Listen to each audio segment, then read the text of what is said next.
Juice Man 3941 coming back at you with episode 64, the Gaming Roundtable. Pull up a seat if you are able and grab you a cold one if you got it, because I got a cold one, because I want to talk a little bit about this subject called the problem with JRPGs and other. Now, I'm showing a little bit of this gameplay here. This is my character from God Eater Resurrection, which is a remake of God Eater, the first one. I also own the second one. Yes, it is a Monster Hunter style game. It does have a lot of roleplay elements, but there are other problems with other JRPGs and different things like that as well. And I want to talk about that from games like Knights of Azure or Azure 2, or into games like this that are made by Japanese companies. And I'm not going to point out anything from Software or anything like that, because they really do a good job on everything. But what I want to talk about in general with these type of games and the problem with them and others in the Asian market, there is what I always categorize the three different kinds of markets. You have the European market, which produces games like, Risen and Elix and things like that, like Risen 3, that European, and there's a European style of games. They are very different than what is done in the Western world. In the Western worlds are your Skyrims and your Battlefields and things like that. And then you have the Asian market, which I always refer to now as there's a lot of niche titles in the Asian market. This is one of those games, even though it's Monster Hunter style, it does have a lot of roleplay elements. And that's why I put JRPG and other in the title. And if you're joining me, thank you for joining me. And I'm going to have a little sip of this nice, delicious Killian's. Oh, that's good. And I want to talk about what the problem is.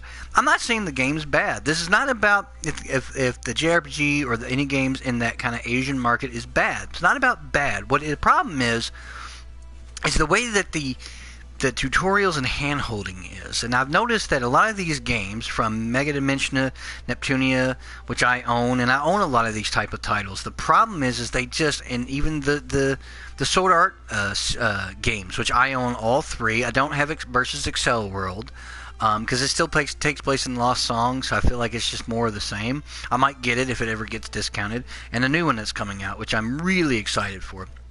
But the issue is that if you ever played those games or this game or that game like that, there's just this level, and I'm going to exclude the Omega Force games, just because they don't do this. But this certain genre, this game that has, they just have this thing where they just keep the game on so much lockdown before it really opens up that you can play it and play it and play it and play it, and at some point you go like, oh, they finally showed me everything the game has to offer, the little systems and the little subsystems, and now the game actually begins.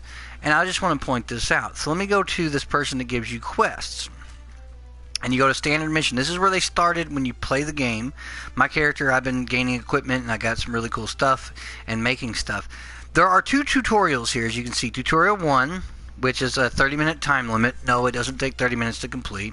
Tutorial 2, and this basically tells you how to teach the God Arc fundamentals. This is like blocking, how to use your guns and stuff, and how to take parts and all that other stuff. Here's the issue, though. Those might be the only tutorials, but they are not the tutorial in its entirety.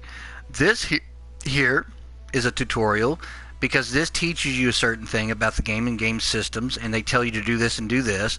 This one does it, this one does it, this one does it, and this one does it.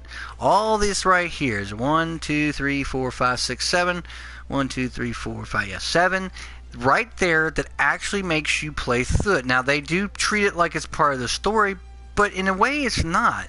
Each one of these introduces 3 of the different places you can go in the game. There's more than just that. And you go through it, and you go through it, and go through it, and go through it, and go through it. But what's funny, if you back out of that and go to difficulty 2, which is considerably, supposedly, parts of the story, you go back into another tutorial, which teaches you how to attack specific body parts. And then this Kogudu Giant and Whirlwind, again, same thing. This actually teaches you how to deal with like really big giant creatures.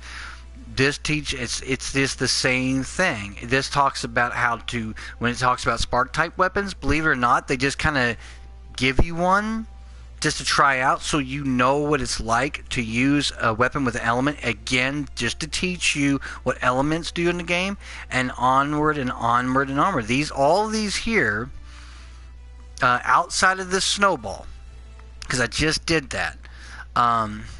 Actually, from Concrete Jungle and all the way down, which teaches you how to use blood arts and all this other stuff, that's still part of teaching you the systems of the game. Now, granted, you could probably go through this whole shebang in 2 hours, but it's like, why do you have to make me play through and play through and play through? Because I finally got my second cutscene for the story when I went to Snowball. Even there, all these, there was none. And I'm like, but I've noticed this when I play the Sword Art games. There's this big, long, like the last one, Hollow Realization, which is a really fun game. They make you go through and through and through and through and through to explain all this stuff before they really, really allow you to cut loose in the game. Lost Song did that. You're not allowed to make your own character in that game until later in the game. It's like the JRPG games, and you wonder why maybe they haven't been as successful of late, like they used to dominate. Maybe that's why. Maybe because you're making people go through it and through it and through it and through it. Tales of Zestria was the same way. Tales of Zestria has this long opening that teaches you dungeons and teaches you different battle commands and different strategies when you're fighting and all this stuff, and you go through it and go through it, and you finally get into the open world, and then it teaches you about that, and you go through it and through it and through it. And if you ever read the consensus of the reviews of that game, they tell you it's boring. And it is boring. And I could have just selected extra missions. Here's the problem. This Predator Pack, these are for some really high difficulty levels, difficulty 9. I can't do any of it. As you can see, it says cannot join. My character is not strong enough. So I'm stuck doing that. And it's just, that's the issue that I have. I have this issue with how I really like these games. Like even Mega Dimension and Neptunia, I really like. Even Saren Kagera, I really like, but Saren Kagera, Estival Versus, same situation. You play through the first 8 or 9 things trying to teach you the various mechanics of the game until they finally kind of start the story. But you've already been playing it for a couple hours. Not real. Oh, okay, they're still showing me stuff. The same thing. I bought recently a Zombie Hunter Schoolgirl Zombie Hunter, and it takes place in the Onichibara universe, and it has some similarities with Earth Defense Force for its weapons, where you get all these different weapons and stuff with some really cool like loot, and I like it. I do like the game. I had to reconfigure the entire controls because the way they had X for zoom, so I reconfigured it like an actual third-person shooter, so it plays really good now. But what's funny about that game, the first 5 or 6 levels is strictly tutorial. Here's what an assault rifle does. Next level with a girl. Oh, here's what a sniper rifle does. Oh, next level. This is what you got to do this. And it's all this simple stuff. And I understand you got to have these tutorials for people who maybe never have played a game. But come on, man. Why do I got to play for like 2 hours, 3 hours, 4 hours, in the words of Angry Joe, before you finally just let the reins go and let me do what I want to do? It's and this, and not that I have any love lost for it. Token does this a little bit. Token 2 does this a little bit, and I love those games. And I don't fault God Eater. I actually really love the God Eater franchise. I love this game. I love the second game, and I'm really happy to have it. And I enjoy the game a lot. And yet it's all this stuff. You're just continuously doing like tutorial to learn to do one thing. Oh, this is how you attack from the air. You attack a few creatures from the air and they beat. Oh, mission's over. Like, why do I have to go through an entire mission and go through a loading screen and all this stuff just to learn how to attack something from the frickin' air? That's pointless. You don't have to do this shit in Skyrim. You load up Skyrim, you make your character, and you kind of figure it out. Oh, that does this, that does that. Okay, cool. And you figure it out. No hand-holding. That's what it does. They realize that most people have played an Elder Scrolls game at this point, and if you haven't, that's why there's an option to look up all your controls and do all that stuff. So you don't. It's not rocket science. right? It's not. Even the tutorial level for Battlefront 2, which is all in the news and we've been talking about, it's just like the arcade mode. It's just, okay, use this, shoot that, do that, boom, done. And that's all you got to do. You learn everything you have to know within the first few seconds.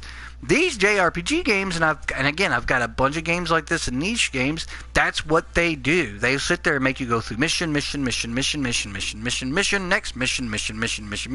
Oh, now you know how to do everything. There you go.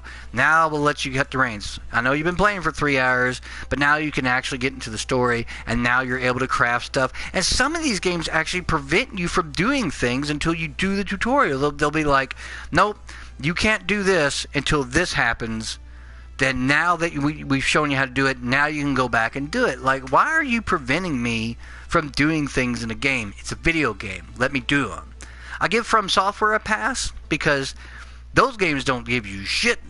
You get you a little bit of tutorial. Like in Dark Souls 1, you go through, shields this, buttons that, attack with this, heavies this, do that, done. And you got to fight the first boss, and you're the first little winged creature before the raven grabs you. And after that, you're on your own. That thing takes all of 15 seconds to clear through, not the boss, but like just to get through that first hallway that teaches you everything, and you don't even have to read them. That's the funny thing about it. It's optional. This shit is not optional.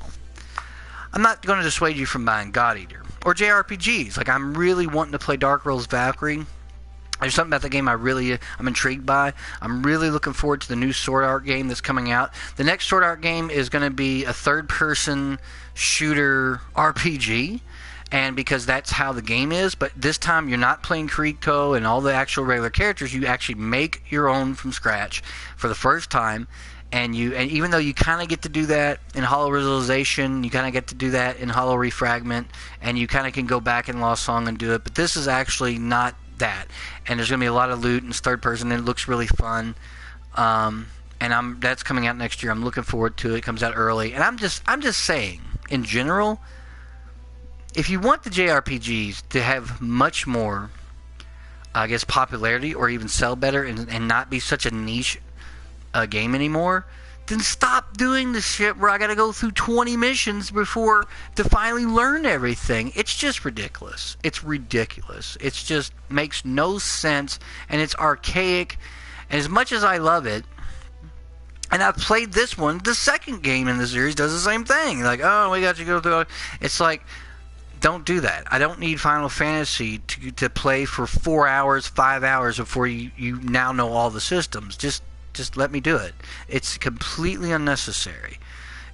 Lightning Returns did this. You go through it, and it's like, oh, you can do this, and then hit pause, and you got to talk to, and then you got to read what it says to do, and then you do it, and you go through the first couple hours of the game, and you still can't do everything because you got to learn to do everything, and it's just like, oh my god, I've played these games before. I understand there's a benefit of newbie. Tutorials should always be an option, and they should never just force you to play and play and play and play when you're thinking you're actually progressing. When you're not. Until I got up to this point, my character didn't even look like this. I have a weapon that uses lightning and all this other stuff. I've changed a bunch of stuff, but it took that long to get to the point where I could start crafting and doing stuff. At least Monster Hunter Ultimate on the Wii U has the slightest bit of help, and then you're left to your own devices, and I like that. I was crafting stuff right away and getting into it, but for some reason, it seems like only I encounter this in the JRPG. Even Risen and all that, Risen 3, Elix, it's just, here, do this, do that, do this, boom, now go figure it out. I don't have that problem. Only in the Asian market, these Asian games, which sucks because I love these type of games. They're the games, they're kind of my go-to games because the Western stuff that's coming out now is just loot boxes and all that other crap going on. I'd rather get a full and complete game. No DLC, no loot boxes, no nothing, and that's why I come back to these games. But I think that is the problem with JRPGs and others in that Asian market genre. They just want you to keep playing and playing and playing and playing, and they introduce a little bit at a time before they finally let you just go at it. You cannot have a game like Tales of Zestria or Star Ocean, and you wonder why these games are not selling well. Well, because, hey, here's an open world, but you can't access it until X time. That's garbage. Just let me go to it. This has been episode 64 of the Gaming Roundtable. The problem with JRPGs and other.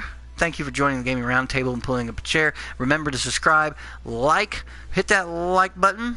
Subscribe to my channel. Tell your friends about the Gaming Roundtable. If you'd like to join a Gaming Roundtable discussion, there's really no format. You can come on and join. Just let me know in advance, and we'll figure out a subject to talk about and we'll go from there.